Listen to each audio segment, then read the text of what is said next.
మేము అధికారంలోకి వచ్చిన తర్వాత సచివాలయ వ్యవస్థను కానీ తద్వారా 1,30,000 మందికి ఉద్యోగ అవకాశాలు కానీ లేదా గ్రామాల్లో పట్టణాల్లో ప్రజలకి ప్రభుత్వాన్ని చేరువ చేసేటువంటి దానికి వాలంటీర్ వ్యవస్థ ద్వారా వాలంటీర్ వ్యవస్థ ఏ రకంగా పనిచేసిందో తద్వారా 2.5 లక్షల మంది ఉద్యోగ అవకాశాలు కల్పించేటువంటి కార్యక్రమాన్ని చేశాం.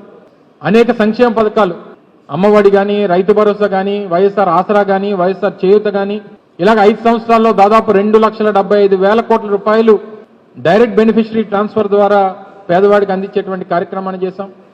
ప్రభుత్వ పాఠశాలని నాడు నేడు ద్వారా దాదాపు 10,000 కోట్ల రూపాయలు ఖర్చు పెట్టి ప్రైవేట్ స్కూల్స్తో ధీటుగా పోటీ పడేటువంటి విధంగా ప్రభుత్వ పాఠశాలను బాగు చేశాం. 17 కొత్త మెడికల్ కాలేజీల నిర్మాణం చేపట్టాం.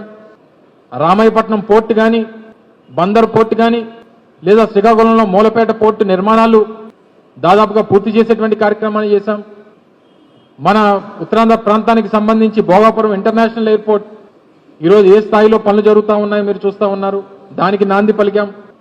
దేశవ్యాప్తంగా 11 ఇండస్ట్రియల్ కారిడార్లు ఏర్పాటు చేస్తే 3 ఇండస్ట్రియల్ కారిడార్లు కేవలం ఆంధ్ర రాష్ట్రానికి తీసుకొచ్చినటువంటి ఘనత సాధించాం. ఈజ్ ఆఫ్ డూయింగ్ బిజినెస్ లో నెంబర్ 1 స్థానాన్ని మేము అధికారంలో ఉన్నంతకాలం కొనసాగించేటువంటి కార్యక్రమాన్ని చేశాం.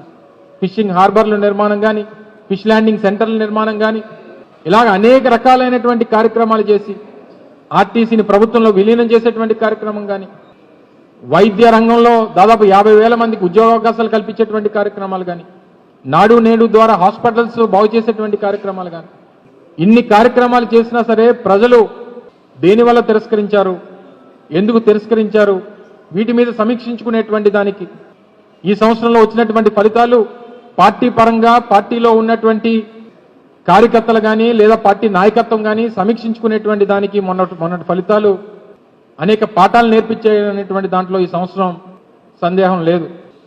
అయితే తీరా అధికారంలోకి వచ్చినటువంటి కూటమి ప్రభుత్వం ఏం చేసింది, 7 నెలల్లో ఏం ఘనత సాధించింది, ప్రజలు ఆ మేరకు ఇచ్చినటువంటి తీర్పుకి ప్రజలు తీసుకున్నటువంటి నిర్ణయం మంచిదే అనేటువంటి విధంగా వారు పనిచేశారా లేదా అనేటువంటి దానికి మొదటి ఈ 7 నెలలు ఒక ఉదాహరణ అనేటువంటి విషయానికి సందర్భంగా మీ ద్వారా తెలియజేస్తా ఉన్నాం.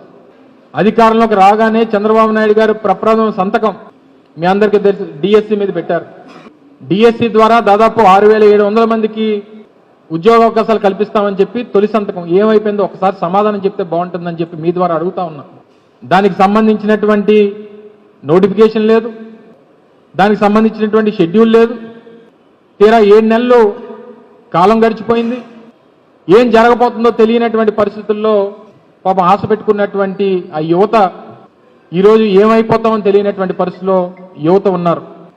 అలాగే అనేక కార్యక్రమాలు 1 కాదు 2 కాదు అనేక పథకాలు ఇస్తామని చెప్పి మాకు అధికారం ఇస్తే సూపర్ 6 ఇస్తాం, అన్ని వర్గాలకి మేలు చేస్తాం, గతంలో జగన్మోహన్ రెడ్డి గారు ఇచ్చినటువంటి సంక్షేమ పథకాల కన్నా ఎక్కువ ఇస్తాం, మాకు అవకాశం ఇవ్వండి అని చెప్పి అధికారంలోకి వచ్చినటువంటి ప్రభుత్వం.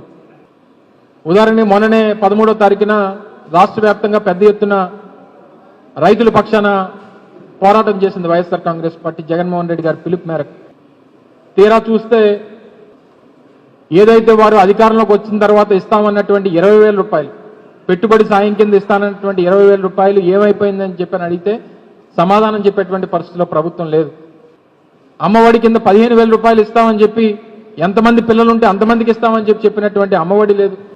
మహిళలకి 18 సంవత్సరాలు నిన్నటువంటి ప్రతి మహిళకి నెలకు 1,500 రూపాయలు ఇస్తామన్నటువంటి ఆ పథకం లేదు. రాష్ట్రంలో 20 లక్షల మంది నిరుద్యోగ యువత ఉన్నారు. వారికి ఉపాధి కల్పించేంత వరకు 20 లక్షల మందికి నెలకి 3,000 రూపాయలు చెప్పిన నిరుద్యోగ భృతి ఇస్తానన్నారు, అది లేదు.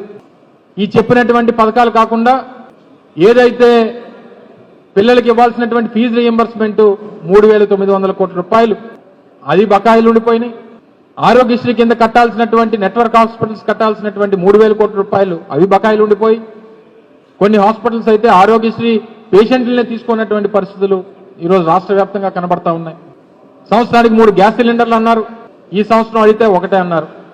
ఉచితంగా మహిళలకి బస్సు ఫ్రీ అన్నారు, మొన్న అడిగితే సంక్రాంతి అన్నారు, ఈరోజు పేపర్లో చూస్తే ఉగాది అంటా ఉన్నారు. ఏ సంవత్సరం ఉగాదో ఏ సంవత్సరం సంక్రాంతో చెప్తే బాగుండేది ప్రభుత్వం. ఇన్ని కార్యక్రమాలు ఇంత నమ్మబలికి మీరు సాధించినటువంటిది కేవలం అధికారం మాత్రమే, ప్రజల నమ్మకం కాదు అనేటువంటి విషయాన్ని ఈ సందర్భంగా మీ ద్వారా తెలియజేస్తా ఉన్నాం.